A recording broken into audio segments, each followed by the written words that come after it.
आपल्याला माहिती आहे की पृथ्वीच्या गुरुत्वाकर्षणामुळे आपण आणि तुमच्या सभोवतालच्या सर्व गोष्टी पृथ्वीला झोडून राहतात आणि याचप्रमाणे सूर्याचे गुरुत्वाकर्षण आपल्या सूर्यमालेतील सर्व ग्रहांना एकत्र बांधून ठेवतं. तसं पाहता हे चित्र प्रमाणासारखं नाही आहे. पण मुख्य प्रश्न हा आहे की गुरुत्वाकर्षण म्हणजे नक्की काय आहे आणि गुरुत्वाकर्षण कशामुळे निर्माण होतं. हे फक्त ग्रह आणि तारे निर्माण करतात की इतर गोष्टींमुळे ते निर्माण होऊ शकतं. आणि आपल्याला अजूनही प्रश्न पडू शकतात की आंतरराष्ट्रीय अंतराळ स्थानकातील अंतराळवीर तरंगत असतात, मग तिथे गुरुत्वाकर्षण असतं की नाही? चला तर मग शोधून काढूया. गुरुत्वाकर्षण म्हणजे काय? आपण आपल्या दैनंदिन जीवनात अनेक प्रकारच्या बलांचा अनुभव घेतो, जसं की घर्षण बल किंवा ताण. या व्यतिरिक्त इतरही बले असतात, जसं की प्रलंब बले आणि अर्थातच त्यापैकी एक गुरुत्वाकर्षण हे सुद्धा आहे. पण तुम्हाला एक गोष्ट सांगू का? ही सर्व बले मूलभूत बले नाहीत. खरं तर यातील बहुतांश बले ही अजिबात मूलभूत बले नाहीत. ही सर्व बले मुळात विद्युत चुंबकीय बले आहेत. मग गुरुत्वाकर्षणाचं काय? गुरुत्वाकर्षण हे निसर्गातलं आणखी एक मूलभूत बल आहे. पण ते नक्की काय आहे? तर तुम्ही गुरुत्वाकर्षणाचा विचार एक आकर्षण बल म्हणून करू शकता. कोणत्याही दोन वस्तुमानांमधील हे एक मूलभूत आकर्षण बल आहे. उदाहरणार्थ, पृथ्वी आणि पृथ्वीवरील इतर सर्व गोष्टी, जसं की तुम्ही, तुमचा मित्र, तुमचं घर, यांच्यामध्ये एक आकर्षण बल असतं.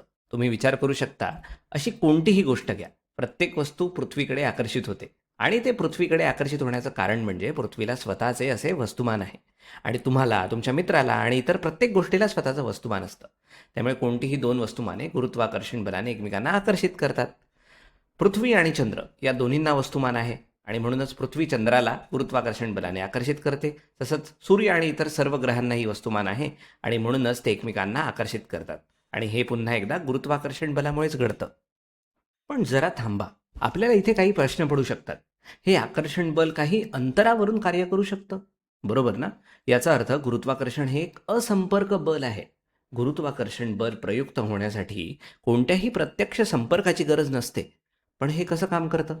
उदाहरणार्थ, पृथ्वी चंद्राच्या कोणत्याही प्रत्यक्ष संपर्कात न येता त्याच्यावर बल कसं प्रयुक्त करते? तर आपण याचा विचार कसा करतो ते मी तुम्हाला सांगतो. आपण अशी कल्पना करतो की पृथ्वी सर्वत्र आपलं एक क्षेत्र निर्माण करते, ज्याला आपण गुरुत्वीय क्षेत्र म्हणतो. हे एक क्षेत्र असतं. हे क्षेत्र त्याच्या आजूबाजूच्या अवकाशात अस्तित्वात असतं आणि जेव्हा कोणतेही दुसरे वस्तुमान या गुरुत्वीय क्षेत्राच्या संपर्कात येतं, उदाहरणार्थ आपण चंद्र मानूया, तेव्हा या क्षेत्रामुळे चंद्रावर एक बल प्रयुक्त होतं. म्हणजे हे बल गुरुत्वीय क्षेत्राच्या माध्यमातून कार्य करतं. आणि आता मला खात्री आहे तुम्हाला अजून प्रश्न पडले असतील की क्षेत्र म्हणजे काय आणि अशा बऱ्याच गोष्टी. पण आपण त्याबद्दल आत्ता फार सखोल विचार करणार नाही आहोत. पण काहीही असो, या बलामुळे चंद्र अक्षरशः पृथ्वीच्या दिशेने पडतोय, पण तो पृथ्वीवर आदळत नाही, कारण चंद्र एका बाजूने सुद्धा गतिमान आहे आणि परिणामी तो पृथ्वीभोवती फिरत राहतो. पण चंद्राचं काय? तो सुद्धा गुरुत्वीय क्षेत्र निर्माण करतो का? याचं उत्तर हो असं आहे. इथेही तीच गोष्ट लागू होते. चंद्र देखील स्वतःचं गुरुत्वीय क्षेत्र निर्माण करतो आणि जेव्हा पृथ्वी, जी एक दुसरं वस्तुमान आहे, त्या गुरुत्वीय क्षेत्राच्या संपर्कात येते, तेव्हा तिच्यावर देखील एक बल प्रयुक्त होतं. आणि हे अगदी तर्कशुद्ध आहे. कारण आपल्याला माहिती आहे की बले नेहमी जोडीने येतात. त्यामुळे पृथ्वी आणि चंद्र दोन्ही एकमेकांना अगदी समान परंतु विरुद्ध बलांनी गुरुत्वीयदृष्ट्या आकर्षित करत असतात. पण पुढचा सर्वात मोठा प्रश्न हा असू शकतो की या बलाची तीव्रता कशावर अवलंबून असते. तर गुरुत्वाकर्षण हे वस्तुमानांमुळे निर्माण होणारे बल असल्याने त्याची तीव्रता वस्तुमानावर अवलंबून असते. खरं तर जेव्हा दोन्ही वस्तुमाने बऱ्यापैकी मोठी असतील, जसे की पृथ्वी आणि चंद्राच्या बाबतीत, तर हे बल खूप मोठं असतं. जरी एका वस्तूचं वस्तुमान खूप कमी असलं आणि दुसऱ्याचं वस्तुमान खूप जास्ती असलं, जसं की उदाहरणार्थ आपण पृथ्वी आणि एक टेनिस बॉल विचारात घेतला समजा, तर या बाबतीत पृथ्वीच्या तुलनेत टेनिस बॉलचं वस्तुमान खूपच नगण्य आहे. परंतु पृथ्वीचं वस्तुमान प्रचंड आहे. तरीही तुम्हाला तिथे गुरुत्वाकर्षणाचे पुरेसे बल मिळते आणि म्हणूनच तुम्हाला बॉल खाली पडताना दिसतो. पण जर आपण दोन टेनिस बॉलच्या मधील गुरुत्वीय आकर्षण बलाचा विचार केला तर काय? लक्षात ठेवा, गुरुत्वाकर्षण कोणत्याही दोन वस्तुमानांच्या दरम्यान कार्य करतं. त्यामुळे यांच्यामध्ये सुद्धा एक आकर्षण बल असलंच पाहिजे. पण आपल्याला ते दिसत नाही. आपण दोन टेनिस बॉल एकमेकांकडे आकर्षित होताना पाहत नाही. असं का बरं? तर याचं कारण असं आहे की दोन्ही वस्तुमाने अतिशय लहान आहेत आणि म्हणून त्यांच्यामधील आकर्षण बल म्हणजेच गुरुत्वीय बल इतकं कमकुवत असतं की इतर बले त्यांना सहजपणे संतुलित करू शकतात. उदाहरणार्थ हवेचा अडथळा. आणि म्हणूनच आपल्याला सामान्यतः दैनंदिन वस्तूंवर, जसे की दोन टेनिस बॉलवर, गुरुत्वाकर्षणाचा प्रभाव दिसत नाही. किंवा कदाचित तुम्ही आणि तुमचा मित्र यांच्यातील गुरुत्वीय बलाचा विचार करूया. इथेही तीच गोष्ट आहे. तुमच्या दोघांमध्ये नक्कीच गुरुत्वीय आकर्षण आहे, पण वस्तुमाने इतकी कमी असल्याने ती बले इतकी लहान असतात की घर्षण बलासारखी इतर बले त्यांना पुन्हा सहजपणे संतुलित करू शकतात आणि तुम्हाला त्यांचा प्रभाव दिसत नाही. पण दुसऱ्या बाजूला जर तुम्ही तुमच्यात आणि पृथ्वीमधील असलेल्या आकर्षणाचा बलाचा विचार केला तर ते खूप मोठं असतं, कारण पृथ्वी खूप मोठी आणि जड आहे. ठीक आहे, तर गुरुत्वाकर्षणाची तीव्रता वस्तुमानावर अवलंबून असते.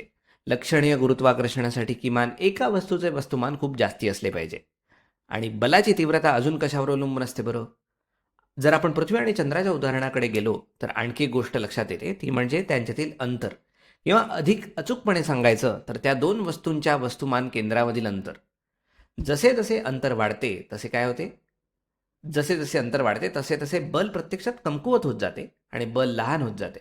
जसे जसे वस्तूंमधील अंतर वाढते तसे तसे गुरुत्वाकर्षण कमकुवत होत जाते. त्यांच्यामधील अंतर जेवढे जास्ती तेवढे गुरुत्वाकर्षण बल कमकुवत असते. तर आता तुमच्यासाठी एक छोटासा प्रश्न आहे. जेव्हा तुम्ही एखादा पर्वत चढता तेव्हा तुमच्या आणि पृथ्वीच्या मधील गुरुत्वाकर्षण बलाचं काय होतं? जेव्हा तुम्ही पर्वताच्या माथ्यावर जाता तुमच्यात आणि पृथ्वीमधील गुरुत्वाकर्षण बलामध्ये काय बदल होईल असं तुम्हाला वाटतं? व्हिडिओ थोडा वेळ थांबा आणि यावर विचार करा. ठीक आहे, आपल्याला असं वाटू शकतं की जसे जसे आपण पर्वत चढतो तसे आपले आणि पृथ्वीच्या केंद्रामधील अंतर वाढते. आपण केंद्रापासून खूप दूर गेलो आहोत, त्यामुळे गुरुत्वाकर्षण कमकुवत झाले पाहिजे, बरोबर? आता तांत्रिकदृष्ट्या ते खरे आहे, पण पृथ्वीचा आकार पहा आणि पर्वताच्या आकाराशी त्याची तुलना करा. पर्वताचा आकार तर नगण्य आहे. तो फक्त एका ठिपक्यासारखा दिसतो आणि त्यामुळे व्यावहारिकदृष्ट्या विचार केल्यास पर्वत चढल्यामुळे तुमच्यात आणि पृथ्वीच्या केंद्रात असलेले अंतर फारसे बदललेले नाहीये आणि त्यामुळे ते जवळजवळ तसेच राहते आणि म्हणूनच दैनंदिन जीवनात गुरुत्वाकर्षण बल जवळजवळ स्थिर राहते. ते उंचीनुसार फारसे बदलत नाही, कारण पृथ्वीच्या त्रिज्येच्या तुलनेत ती उंची खूपच कमी असते.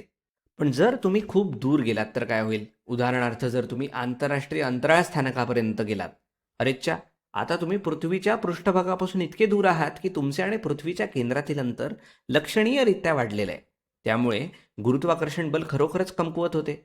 पण तुम्हाला माहिती आहे का, तिथल्या लोकांना अजूनही ग्रहाच्या पृष्ठभागावर वाटणाऱ्या गुरुत्वाकर्षणाच्या सुमारे 80 ते 90% गुरुत्वाकर्षण जाणवते. त्यामुळे ते कमकुवत झालेलं आहे, पण तरीही त्यांना चांगल्याच प्रमाणात गुरुत्वीय बल जाणवेल. पण जरा थांबा, अंतराळ स्थानकातील अंतराळवीर का तरंगत असतील बरं? जर त्यांना गुरुत्वाकर्षण बल जाणवत असेल तर ते का तरंगत आहेत? तर याचं थोडक्यात उत्तर असं आहे की ते तरंगत नाही आहेत, ते खाली पडत आहेत.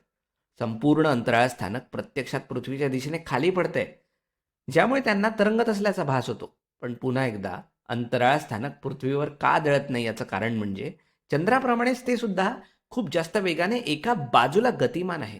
त्यामुळे ते सतत पृथ्वीच्या दिशेने पडत असते, पण त्या बाजूच्या वेगामुळे ते पृथ्वीला चकवा देते. खरं तर तिथे गुरुत्वाकर्षण नसतं, तर ते पृथ्वीभोवती फिरलंच नसतं. त्यामुळे ते पृथ्वीभोवती फिरतंय हीच गोष्ट आपल्याला दाखवून देते की तिथे गुरुत्वाकर्षण आहे. तर थोडक्यात सांगायचं झाल्यास गुरुत्वाकर्षण म्हणजे नक्की काय? हे कोणत्याही दोन वस्तुमानांमधील एक मूलभूत आकर्षण बल आहे. लक्षात ठेवा, हे नेहमीच आकर्षण करणारे असते आणि याचे मुख्य वैशिष्ट्य म्हणजे हे एक असंपर्क बल आहे. त्यासाठी तुम्हाला संपर्कात असण्याची गरज नाही. आणि ते कसे कार्य करते? ते गुरुत्वीय क्षेत्राच्या माध्यमातून कार्य करते. आणि या बलाची तीव्रता कशावर अवलंबून असते? तर ती वस्तुमानांवर अवलंबून असते. जितके जास्त वस्तुमान तितके जास्त बल. आणि ते अंतरानुसार कमकुवत होत जाते. म्हणजेच दोन वस्तूंमधील किंवा त्यांच्या केंद्रांमधील अंतर जितके जास्त असते तितके गुरुत्वाकर्षण बल कमी असते.